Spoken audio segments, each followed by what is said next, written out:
The traditional suburban home with a wraparound porch still exists. It maybe always will, but it won't be the standard housing option in the future.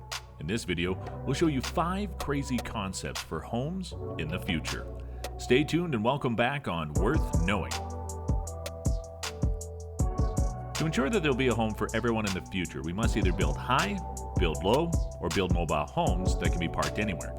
In addition, we should use as much sustainable energy as possible and remain mobile at the same time.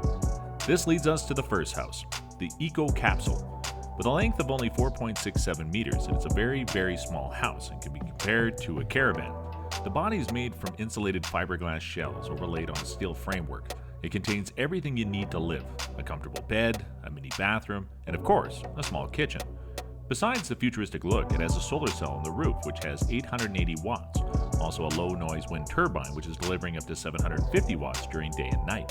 The electricity is used to power lights, heating, and air conditioning. The unique shape of the Ecocapsule not only minimizes heat loss, but also provides the most important thing for life: water. Rainwater is collected on the surface, where it's collected to water tank and filtered for your convenience.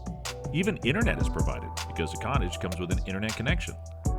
Next up, we have a slightly larger house, but with the same principle. The ALPOD from the company Alu House from Hong Kong consists of a large part of aluminum. A bathroom and a kitchen are pre-installed, but the rest of the space can be divided in whatever way you want. The module is mobile as well as modular. The ALPOD is light enough to be moved by truck and lifted by chain. It can be plugged into electrical, water, and sewage networks to be displayed on most sites in a matter of hours. Since we're already talking about modular homes, we now come into the pop-up house designed by the French architect firm Multipod Studio. The modern house can be assembled in only 4 days and costs about $1,500, not including the cost of the construction team that comes to put it together. The central living room of the pop-up house covers 60 meters square. The 5-meter island kitchen is made up of the same materials as the walls, blending perfectly into the heart of the open space. One wall is entirely made of glass, erasing all barriers between interior and exterior spaces. It makes the environment an integral part of the pop-up house.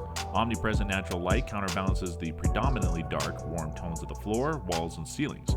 The result is a warm ambiance enhanced by the use of raw materials: oak door frames, baseboards, flooring and ceiling, and matte anthracite-colored cement particle board wall treatment. As mentioned before, the house is also modular and can be expanded as needed. In large cities such as Hong Kong, the average living space is 40 to 50 meters squares. It is not uncommon that people live there on only 15 meters squares. Now, these modern microappartments, as shown here, are becoming more and more common. These live according to the co-living principle. The 4 co's are convenience, comfort, community, and cost savings. Especially for young, but maybe also older people, this is exactly the right lifestyle. Despite all this, these apartments are pretty luxurious and have nothing to do with poverty. But who knows, maybe one day we will all live in such micro-apartments.